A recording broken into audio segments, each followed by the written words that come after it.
Hello, everyone, and welcome to this week's Pirate Podcast in association with Great Days Golf, hosted by me, Mike Jones, aka Captain Pirate. On this week's show, I'll be talking to two people: Becky Morgan, former LPGA player from Wales, and Emma Dodds, a renowned broadcaster of football and rugby north of the border in Scotland. So let's get on with this week's episode of the Pirate Podcast in association with Great Days Golf.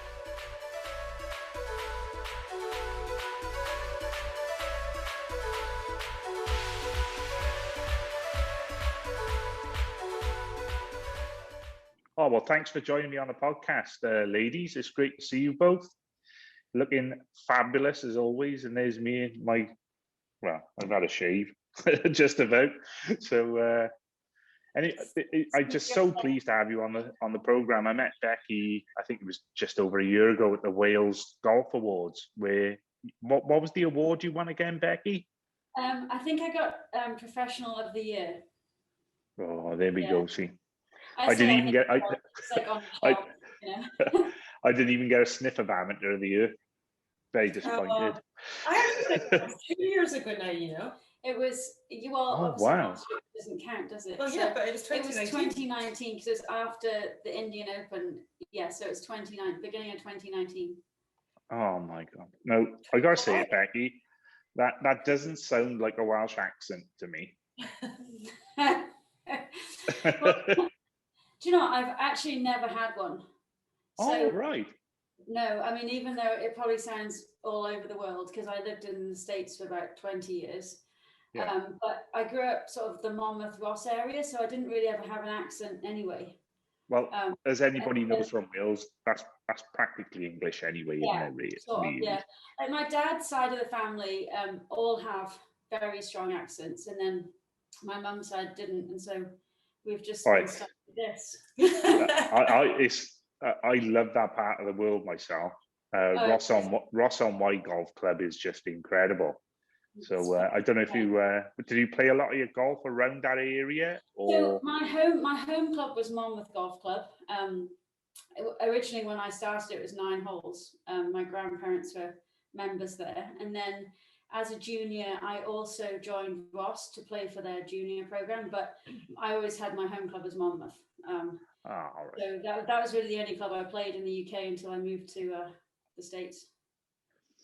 And what about you, Emma? Have you always played golf as a sport as a youngster, or is it no? Are you a new starter? No, I actually started to play golf when I was about 11 or 12. My dad took me. My dad's left-handed, right. So he had me using his club. So for the first year of playing golf, I played with my dad's left-handed clubs, and then somebody at school, we were able to do an extracurricular activity, and it was golf at Cardress Golf Club, and someone handed me a right-handed golf club, and I was like, oh, this is a lot more comfortable. So unfortunately, since then, I've never really given it enough time. I pick it up every now and again and put it back down. Like, I mean, honestly, I first picked up a golf club, like I say, when I was about 11, but never. I probably played more then than I certainly do now. Definitely. Yeah. I mean, I don't even know when you're 11, but like you play about once a year now. Yeah, so. And it's quite frustrating. Yeah, it's frustrating because I never quite got into the swing of things, excuse the pun, but I'd like to do a little bit more time to it. So obviously this, as we said, I've lost a year because I thought it was last year we met, but it was lockdown. So how has that affected you both? Like I've noticed, I've been following you a lot closer now, Emma, in the last few months since you've been associated and got on board with Great Days Golf. So I've been watching what you've been doing, the broadcasting side of stuff. So if you could give our listeners just a brief outline of what you do in your day-to-day job and how lockdown has it really affected it this last year? Well, I'm a sports broadcaster, so I present and report for BT Sport and Premier Sports. This season I work for Rangers Television as well, now that fans are not allowed inside the stadiums. And I've worked around sports broadcasting probably for the past, 20 years. So I've always been involved in it in my professional career, and I've sort of worked in radio and television in various places around the world. So I absolutely love my job. If I wasn't working on it, I'd be paying to go and watch it for sure. So that's one of the big perks, absolutely. And I've been lucky enough to go to 2 Olympic Games. Hoping my third one will be Tokyo when that happens. Done Rugby World Cups, golf majors and lots of different things. So that's I get to watch people who are really, really good at sport for a living, which is rather frustrating when you attempt to play any sport because you know how it should look.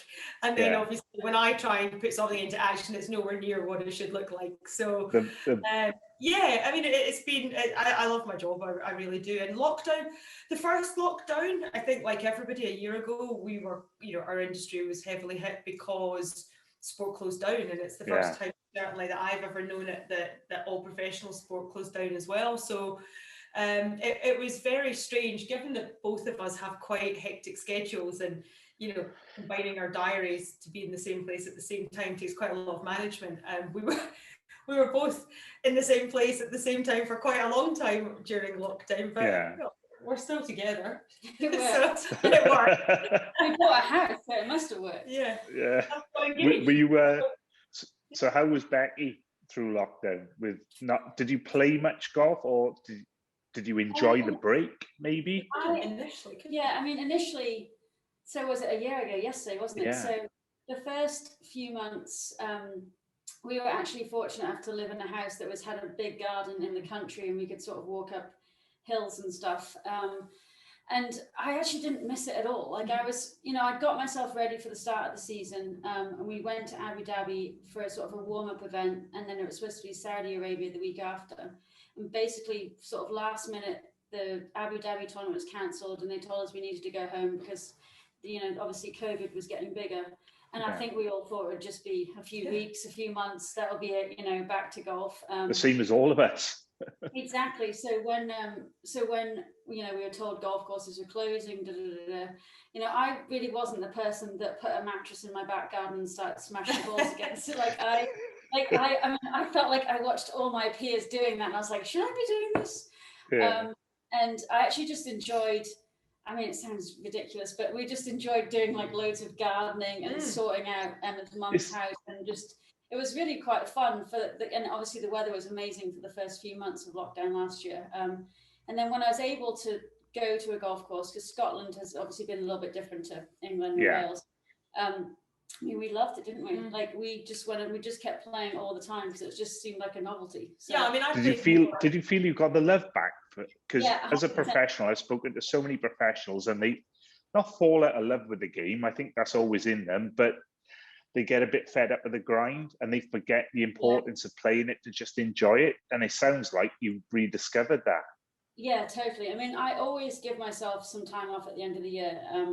I put my clubs down for at least a month, but obviously that year it was quite a long time. And obviously now, again, it's been a long time since my last event. So, but yeah, I did definitely fall back in love with it. And I think sort of when I got back into it, I only played 8 events last year. I probably missed 1 or 2, but that was the only ones I could play. And I had a great time, and I had some decent results. And I think it was because I sort of had a bit more passion about it. Yeah, it's that refreshed attitude, I suppose. Yeah, after 20 years, it's quite tough sometimes to drag yourself to the driving range when it's sideways rain and da-da-da-da-da. So it was just quite nice. Sorry, I had a small taste of a very small taste of the traveling side of it, where when I first lost my leg, I think a lot of us who've been through traumatic instances or something tragic has happened in their lives and they got an opportunity to reset. I went a bit bonkers, I say. I said to my wife, right, we're doing everything. I want to play golf here.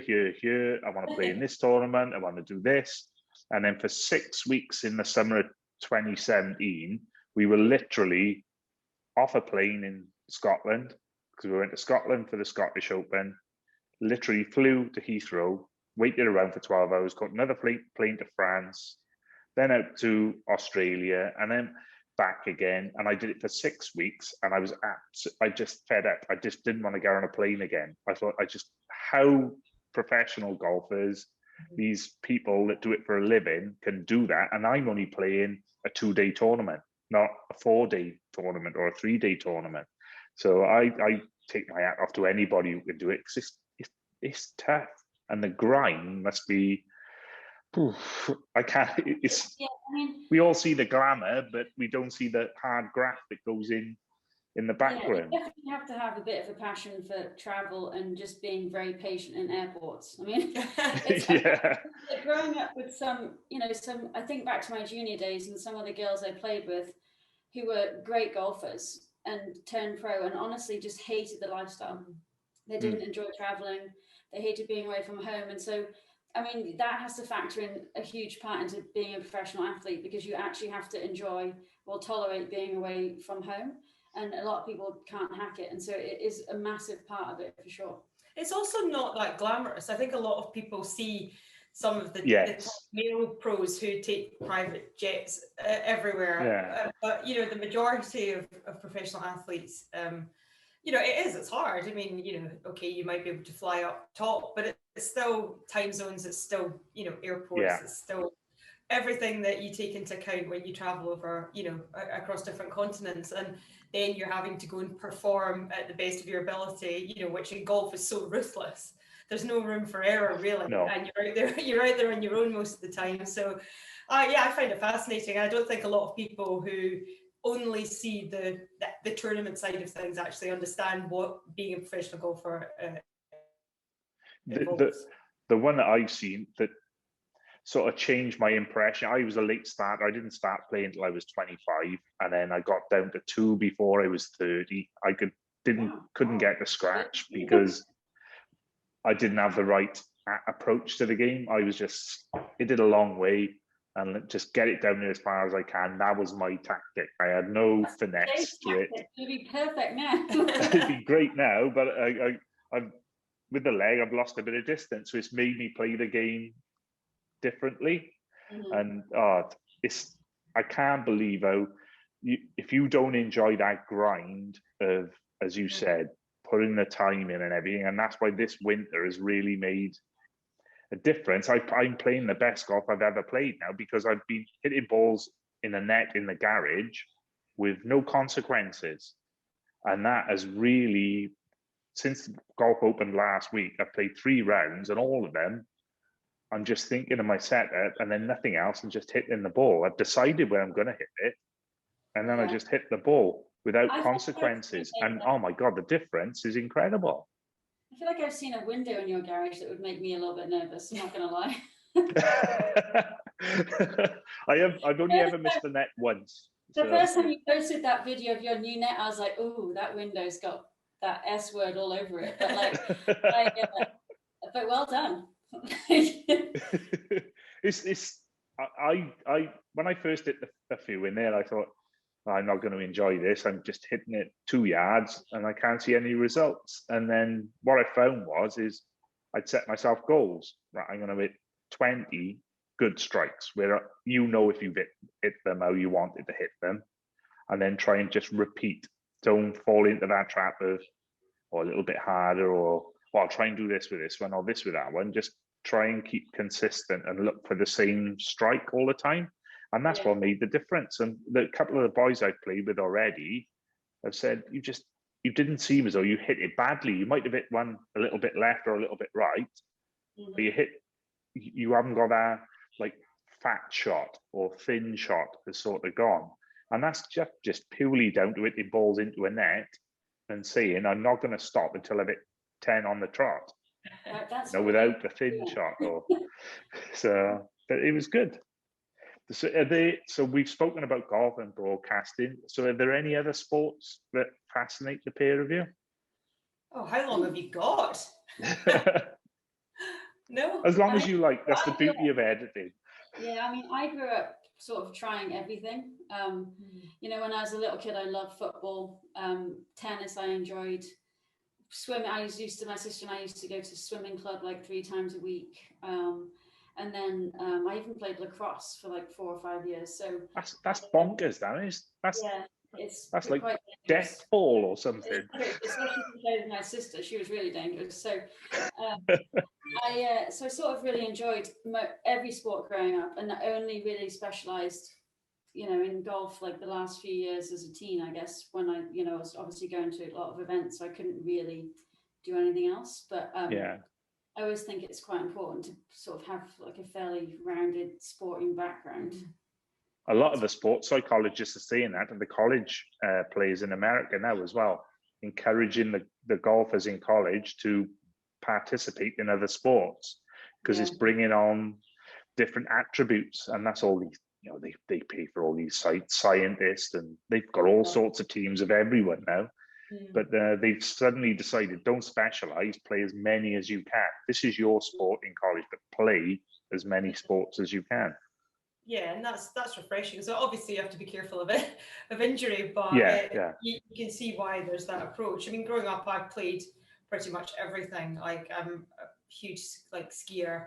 Used to go away most years and ski, and if I could have skied more, I definitely would have. And I played football and hockey and basketball at school, and had the opportunity to go and play basketball in the States, but didn't end up taking that offer.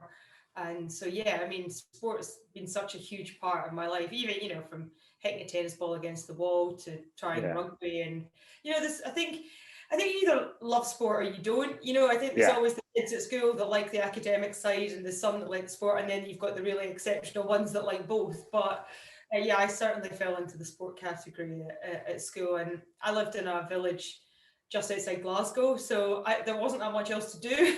Yeah. You know, whether I was out in your bike or you know, like you say, kicking a ball or something. So yeah, I think I always knew I was going to end up in sports somewhere. It was just whether or not which side of the microphone it would be on.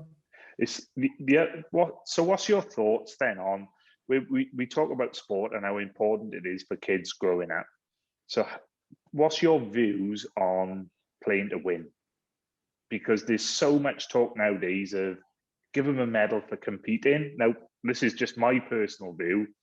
I think if you're playing sport, you've got to be encouraging those kids to be as good as they possibly. That's just, whether that's just because that's me, but I think that turns them into better people.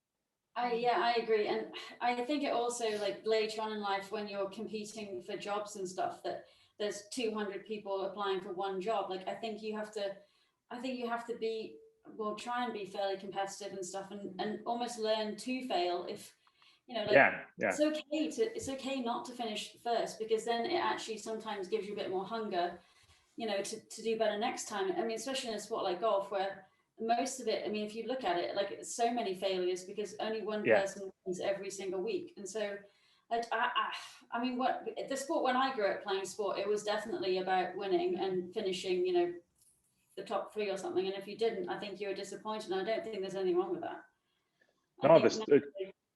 When I spoke to Woozy a couple of weeks ago, he was on a podcast, and his thoughts were exactly the same. It was, you've got to set your goals high, and you've got to learn from your mistakes. And I think that's the key thing. If we just reward people for competing, we're taking away their ability to learn, if that makes sense.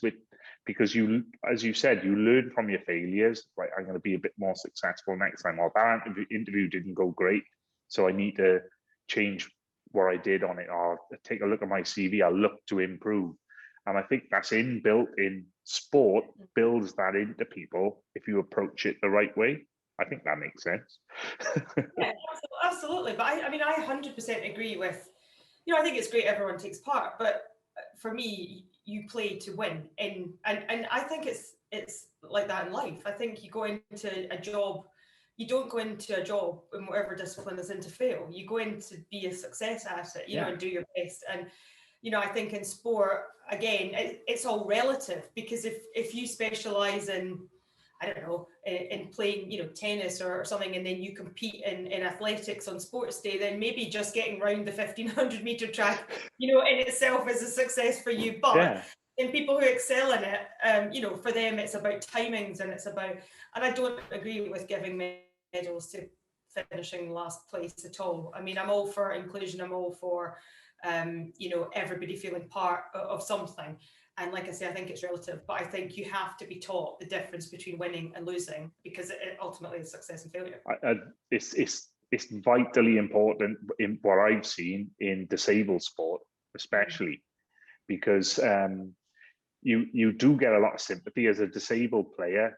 I get a lot of sympathy until I'm kicking their ass after 9 holes, and they go in, right, and I'd say, well, I haven't even used my leg shot yet, I say. And they go, what do you mean your leg shot? I said, well, if you're 2 up with 3 to play, you've got to give me a shot, because my leg. And they said, you can't do that. So that's the one I always use with SQ, that's my leg shot. If he's ever beaten me 2 up with 2 to play, I have my leg shot now on 17. But we do get a lot of sympathy, and we do get a lot of people caring about us, which is great, but we are fiercely competitive. And I think more so than able-bodied athletes, because we've had to beat our disability to start with to get in the position to compete. And then when we're competing, we're all fierce competitors. And I think that's inbuilt in you. And it's a great motivation for people with a disability, which is why I'm passionate about showing what I can do. And I love this. I love showing off. So I love people looking at me and going, oh my God, did he just do that? That's what I like. So when I'm at the Celtic or on the range, I can't wait to get to the range when there's a society of 20 guys. I turn up on my scooter and they're all like, what's this guy? And they see my leg. And all of a sudden I'm pounding it down the range and just not missing a shot. The next thing I know, there's sort of 10 of them have stopped what they're doing and they're all, and I love that. So I'm a frustrated professional sportsman, I suppose. I always felt I could have done it when I was younger. But it's that I get as much out of them watching me and going, wow, as winning a tournament. Yeah, I think that's a nice thing from your perspective as well, because sometimes if we go to the range or something, you can see all the guys, or even at the golf course, and you turn off and, yeah, I'll hit mine and they're like, oh yeah, here we go. And then Becky steps off and pounds it down the middle. Except I'm a bit different to you, Mike, because I'm the one that goes down all the way down the end of the range and mine's my own business. Oh, right.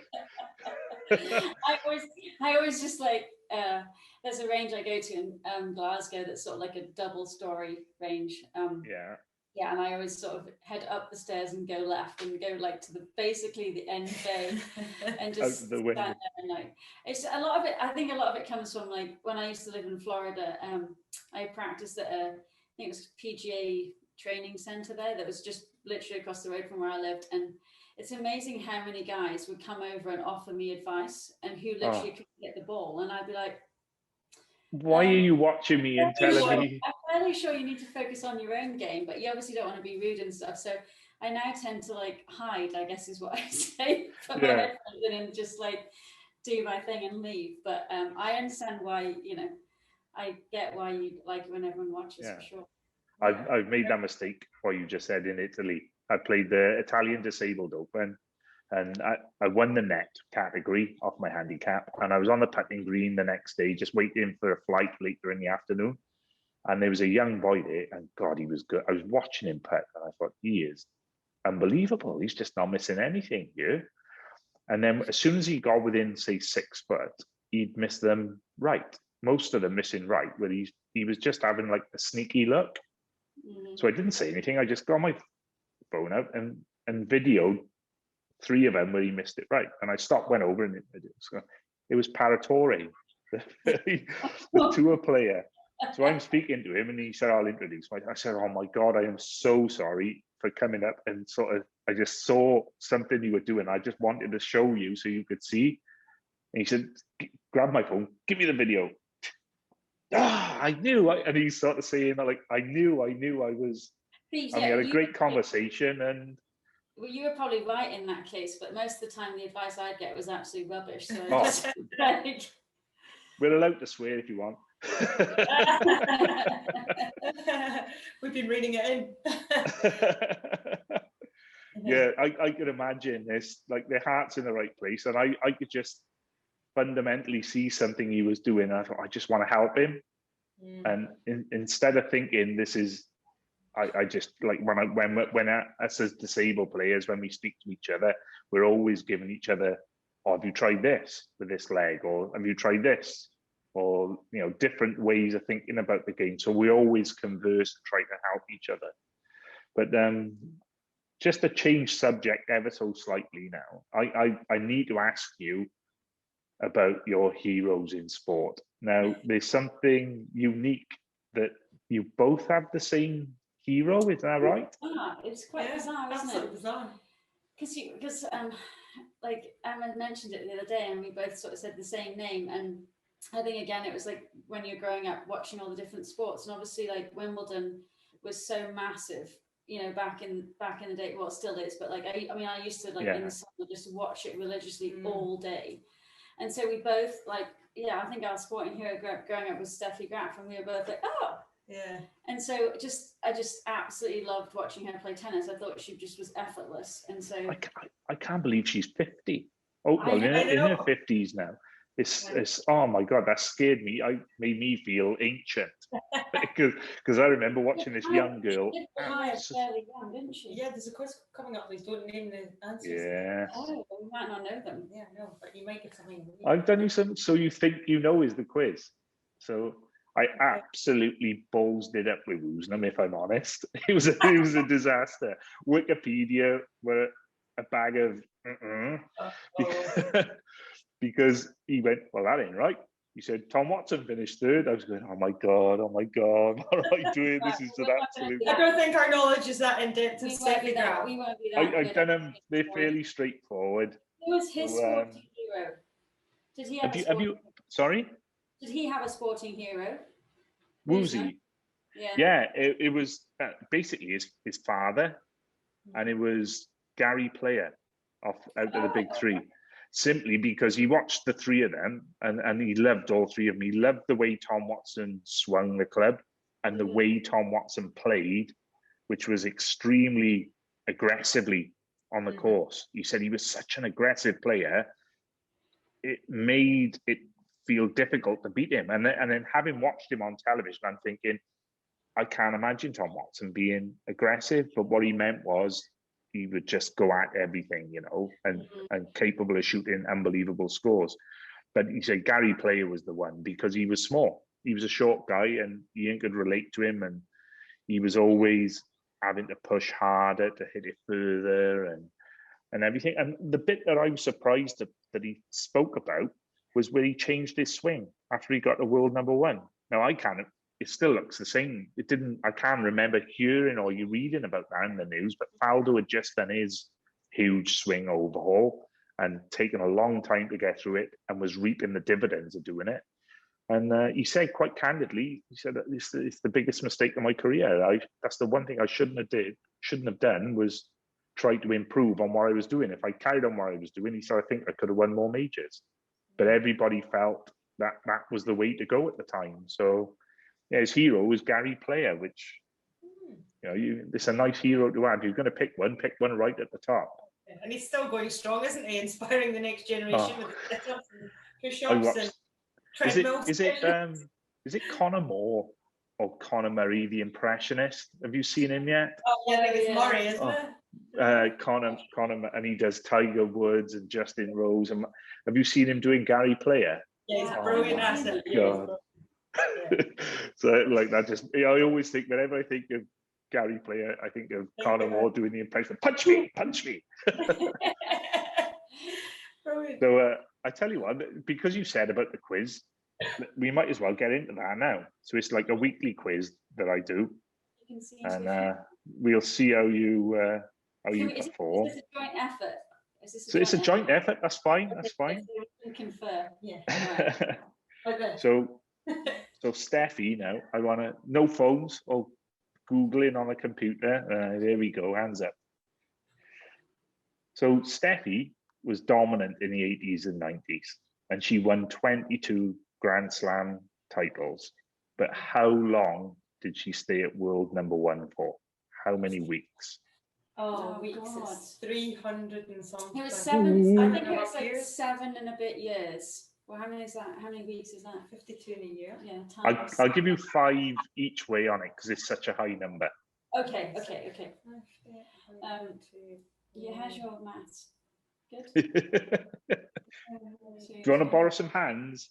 I'm going to say, what do you think? 364 weeks.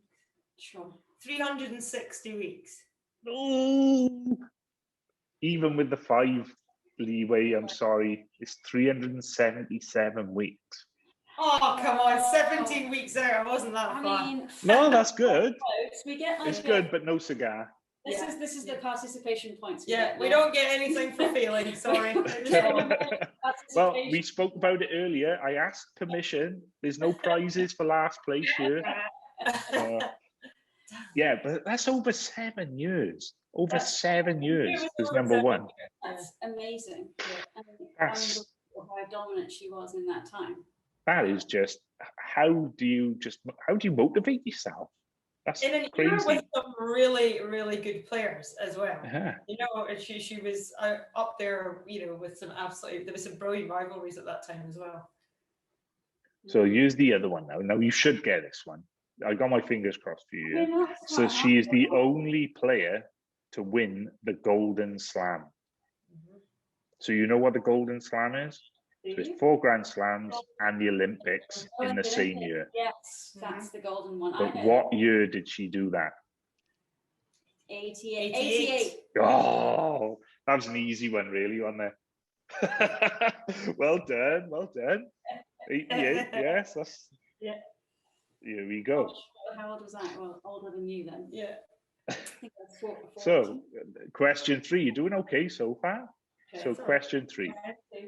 As we said, she won an amazing 22 Grand Slams, but she is only 3rd on the all-time list. Who are the 2 players ahead of her? Serena Williams. Yes. Yeah. And who's Serena Williams joint with? Serena No. Williams. King. No, I don't think it is. It's either Billie Jean King or It's not Billie Jean King. Navratilova. No, I don't think it is. It's none of the It's it's not. none of the current era. It's not. It's somebody even older than that, I think. Isn't it? Mike's nodding. It is, because Serena Williams is trying to win another Grand Slam title, another major. To equal her. Oh, yeah. So it's Serena Williams. So there's an older lady Yeah. who was I'm giving you clues now, as dominant as Steffi Graf in her time. She was unbeatable in her time. I'm sure it's not Billie Jean King. It's not Billie Jean King, is it? It's Is not. it? Is she Australian? It's Margaret Court. Yes. Here we go. Well Here we done. go. That's it. I knew the name was on the tip of my tongue, and I was like M, and I just could not. Yes. This is what I like about. I do like the way we do the quiz, where we sort of think, all right, I tell you the bits you think, yeah, I know, and then you say something. Oh my God, I should have known that. So that's good. Good. Hold on. So- I got one. That's all right. So here's another one. If you're a big Steffi fan, this is the last question now. So you're doing really good so far. So Steffi also holds another record around the Grand Slams that no one else in tennis has achieved. What is it?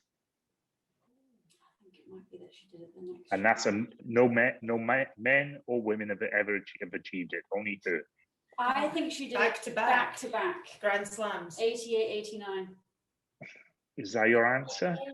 Oh no, he looks like it's wrong. No. What is wrong? Well, okay, so I could be doing my Chris Tarrant. It ran the Grand Slam. So nobody else in tennis has done this. No. She won 7 Wimbledons. She's obviously won them all, but I know, but it's not they weren't consecutive either. I swore she. Hold on, she's won the Olympics. Nobody else in tennis has done it. I mean, come on. Is it all about the Grand Slams, Mike? Is Yes. is that it? Just Grand Slams.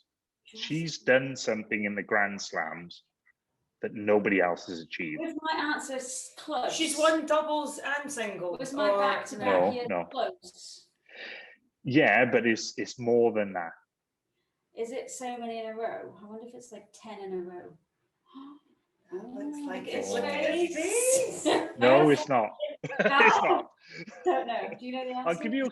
See if I can lead you into the answer then. Right. Okay. Okay. You did So well. Jack Really Nicklaus. annoying now. Jack Nicklaus has done something with the Grand Slams in golf, hasn't he? Tiger Woods has done it. I'm trying to think how many others have done it, where they've won all 4 so many times. And Steffi Graf is the only one in tennis that has done all 4 so many times.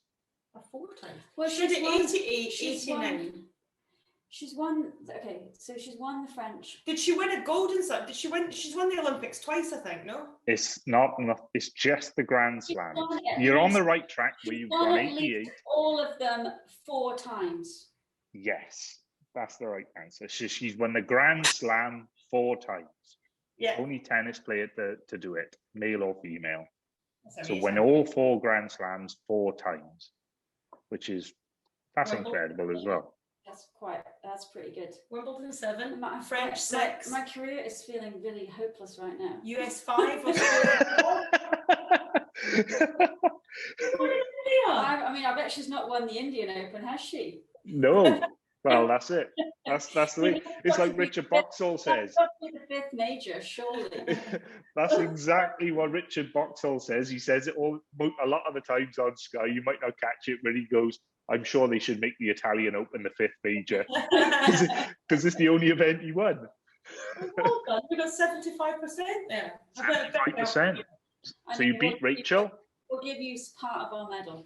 Yeah. Oh, Thank that's very kind of you. I want nothing for nothing. I've got to earn it. So that was just like amazing records and amazing achievements by Steffi. But the podcast is about you guys. So Emma, you play golf. What's your best score you've ever shot? Oh my goodness. I mean, I don't even count. I mean, I kick them in, I pick them up. I don't even count. I celebrate when I make par in a hole. I mean, this is where I'm at just now. Our goal right now, Mike, is for when we come down to the Celtic Manor to get Emma around the golf course without wanting to walk in. So that's let's just go with that. Because there's every chance I'll be carrying Becky's bag that weekend. No, or that it's actually, like, I'm trying to really motivate her. And if you could look out of our window right now, the problem you is don't wanna play Scotland. golf. Like when I used to live in Dubai, there was a real incentive. The golf courses are great and the weather's lovely. You could head out early morning, get 9 or 18 holes in. I have to say, living in Scotland is not massively beneficial when you're trying to get the golf bug. No. I think Emma could be okay though. So I mean, I've got a goal for you that if you ever actually wanted to come and practice, we could get there. But Becky feels about skiing the way I feel about golf. Like I love it, but I'm not great at it. Just listening to Becky then, right? Is it, I'm trying to think now. So my son is 31 now, and I started him playing golf when he was 10. Mm-hmm. And he stopped playing golf when he was 10 and a half. Because I basically, hold it like this, do this, make sure now, swing it here. And I took all the fun out of it for my son, Josh. Is Becky a good teacher or does Becky really want you to do well? So, or a good combination of both? Becky's a really good teacher. I'm just not sure I'm a very good student. I'm really impatient. And what you were saying about your son, I would say I'm the absolute opposite when it comes to Emma on a golf course. I'm literally like, just hit it. Honestly, stop thinking about it. Just hit it. That's when I hit it better. Like we went and played last week for the first time. It's the first time I'd picked up a club since about November or October. And the first tee shot, I just went up and hit it and didn't really think too much about it. And it was absolutely fine. Yeah. It was absolutely fine.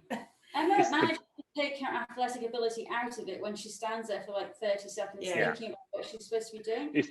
And just hit it. Yeah. So when I do that, it's all right. And I mean, my short game's not very good. But again, I just wish I had the inclination to spend more time doing it because I really enjoy it for about 4 holes.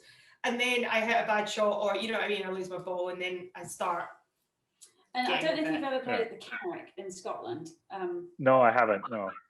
Oh, right. It's nice though, isn't it? We're lucky to play there. Very nice. It's quite tricky though, there's a lot of water. And I don't really go very well with water.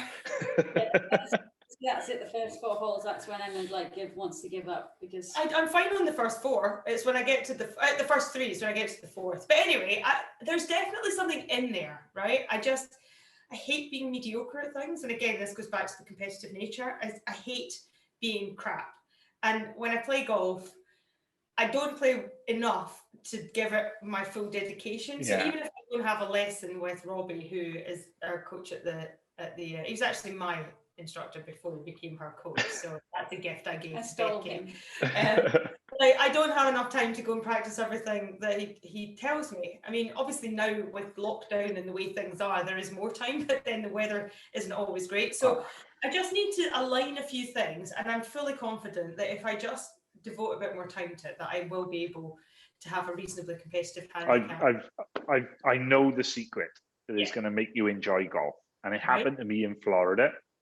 Is it called the because I was playing the Marriott World Resort. I was on a family holiday, so it was me, my wife, my son, a couple who were friends of ours, and their little boy.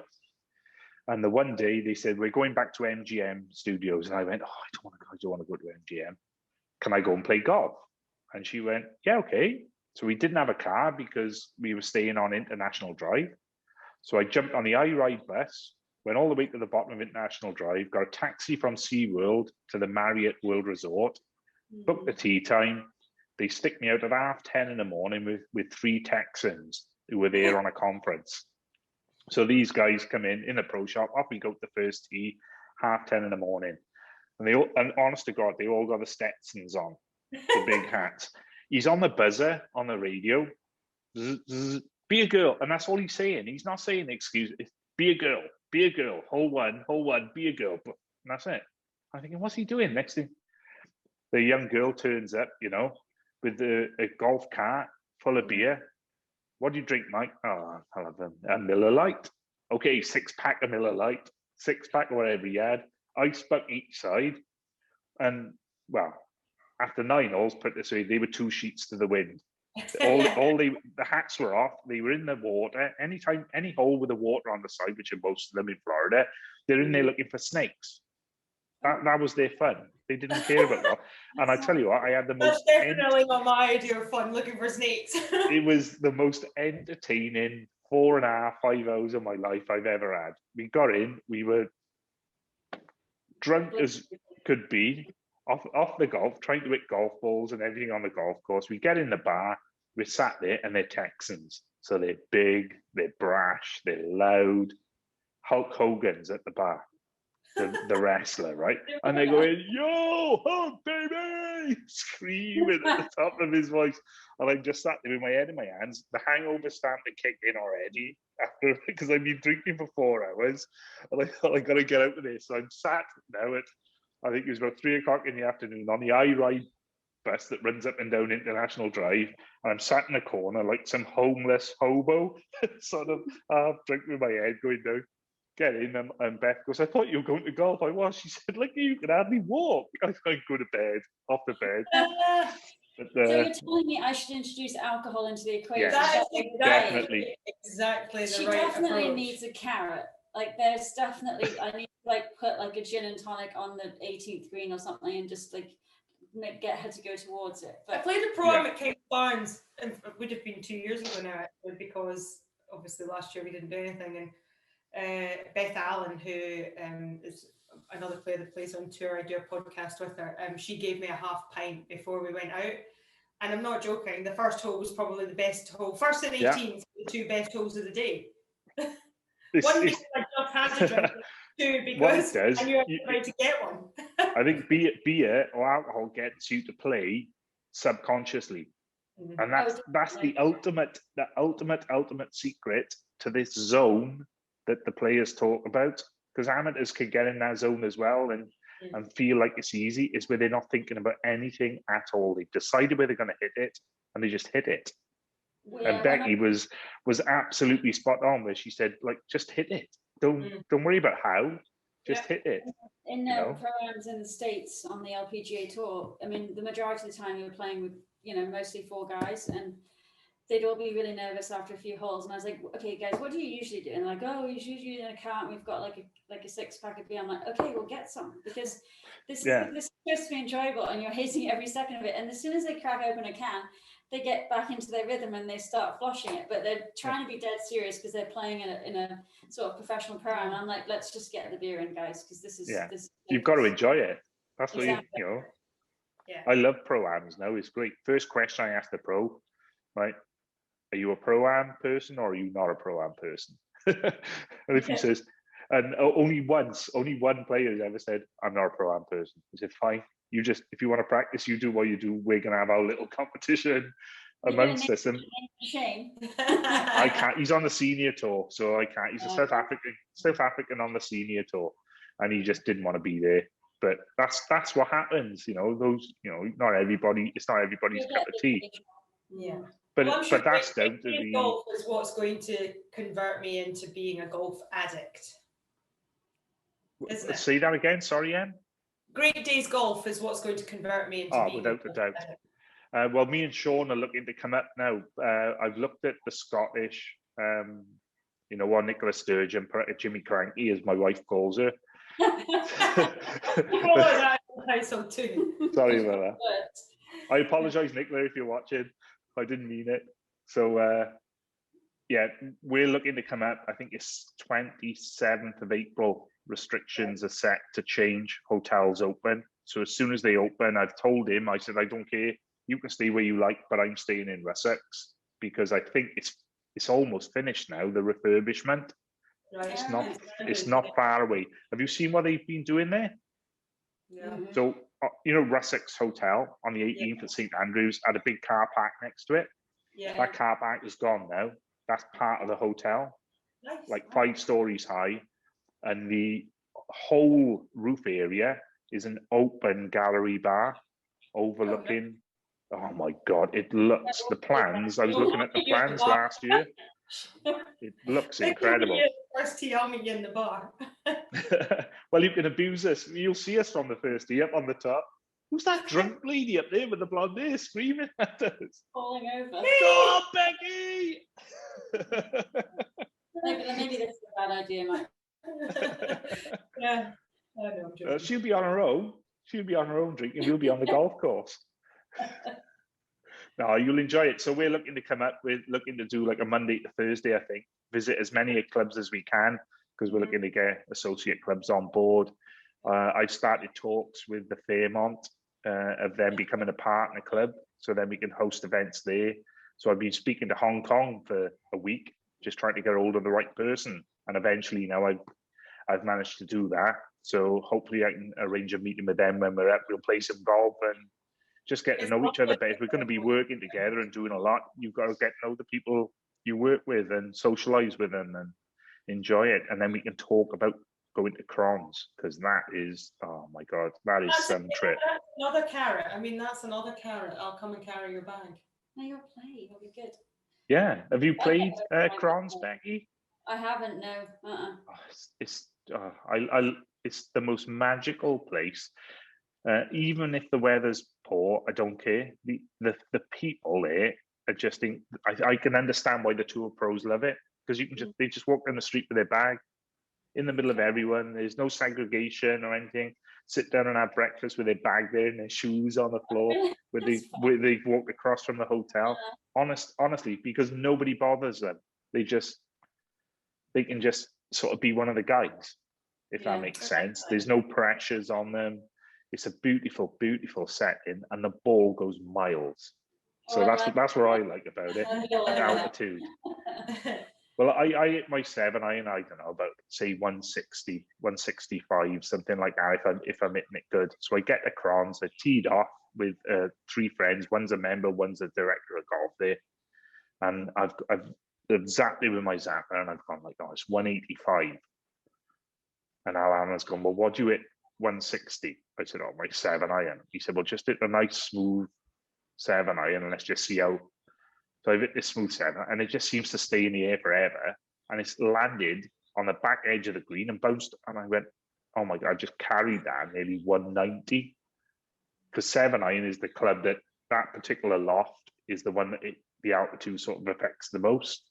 Wow. So the lower lofts, they go higher, but they don't necessarily go as far. And like the 7-iron, they all work their vectors up and down from that. And I've never hit a 7-iron nearly 190, and it was lovely. I didn't care about flying over the green. So I love playing at altitude. The ball just stays in the air forever, and it's great. And the wind doesn't seem to affect it quite so much. So everything is quite straight. So, but it's the scenery. grow up in altitude playing there, and then they have to come play at sea level, and they're like, oh my god, where's my driving gone? Yeah, I know what's happening. Oh, please. Oh, I got one more. We're getting near the end now, so I've just got one or two more little things to go through. And the main one here is we're trying to be an inclusive company, Great Days Golf. We want to get people involved. We want to host ladies' days as well, and mixed days, everything. But the one I want to ask firstly, it'll be both of you really. One is young ladies that are looking to get into journalism or broadcasting or television, just some fundamental advice. And the same for golf, Becky. So for you, Emma, about the broadcasting and journalism side of things and television, if they're looking to do that and they see people like you, and we don't realize that we inspire people who are watching us to do these things. And the same for you, Becky, with regards to golf. So advice for young ladies looking to emulate you. Yeah, I think for a broadcasting perspective, don't let anyone tell you that you can't do it. I think it's for women wanting to pursue any career, you know, little girls who are looking at things. And, you know, even when I was younger, you know, we touched on the fact that, you know, we both idolised Steffi Graf. And, you know, she for me was an unbelievable role model. She was such a professional and, you know, followed her dream and then, you know, had the dedication to stay at the top, which I find fascinating. But I think now, I don't think it's ever been more open for women to get involved in whatever they want to do. And I do strongly believe in that slogan that is doing the rounds, that if you can't see, you can't be. Well, now I think there's so much visibility on women in whatever walk of life it is, that, you know, if you want it, go and get it. And as far as getting into broadcasting is concerned, again, I actually think that that's never been as open ever before as a job opportunity, because with social media you have the chance to create your own content. You know, you have a phone now that basically can capture everything. When I was starting out, it was impossible. You know, everything was done by television channels, everything was done by radio stations. There was no opportunity to go out. And nowadays everybody, no matter, you know, they're influencers, they all think that they can go and do this job. What I would say with a bit of caution is be careful how you portray yourself on social media, because when you are looking to get into broadcasting, people do check, you know, and your social media history is not easily deletable. So be careful with that. But, you know, go and make your own content, make yourself, you know, visible out there in a constructive way. Try and volunteer at your local channels, because ultimately they still exist, you know.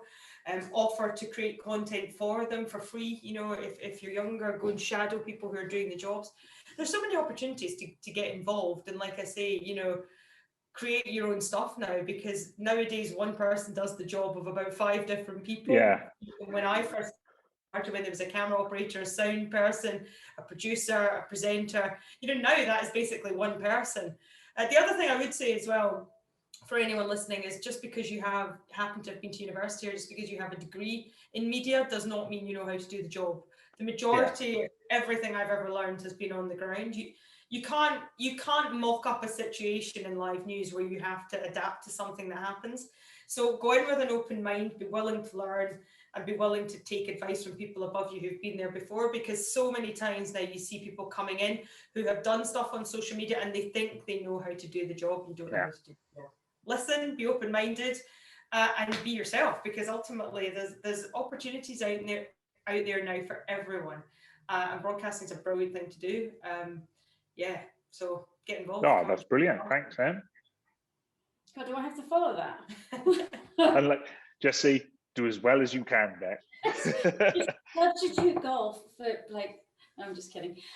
No, I mean, I think obviously nowadays there's so many junior programs at golf courses and stuff, and even at driving ranges, and they're really like in this. Well, I know the LPGA has a program, a girls' golf program in the States. So that I'm sure there's something very similar in the UK and stuff.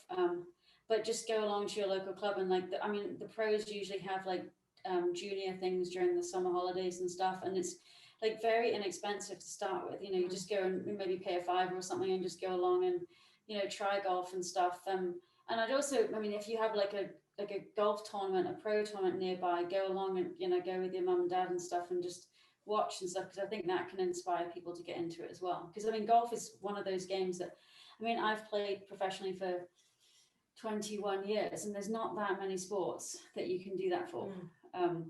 So and even in the business world, golf is great, isn't it too? Just like connections and stuff. So that's it. It's great advice for the youngsters.